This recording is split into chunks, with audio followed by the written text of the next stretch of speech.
আজকেও হার এড়াতে পারল না ঢাকা ক্যাপিটালস। ঢাকা ক্যাপিটালস নিয়ে রীতিমতো সামাজিক যোগাযোগ মাধ্যমে নানান আলোচনার ঝড় বইছে, যেহেতু এটা মেগাস্টার শাকিব খানকে নিয়ে তৈরি একটি টিম। এই টিম নিয়ে নানান আলোচনা হচ্ছে।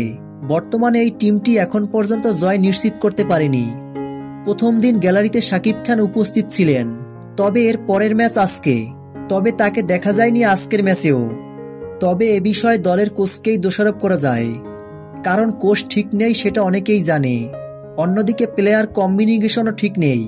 সাব্বির রহমানকে মোটামুটি সকল সাকিবিয়ানরা সাপোর্ট দিয়েছিল প্রথম দিক থেকেই, তবে বেশ দুঃখের কথা হলো তাকে আজকেও নেওয়া হয়নি।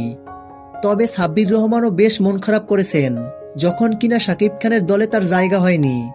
সাব্বির রহমান নিজেও কিন্তু একজন সাকিবিয়ান, তিনি একটি সাক্ষাৎকারে বলেছিলেন।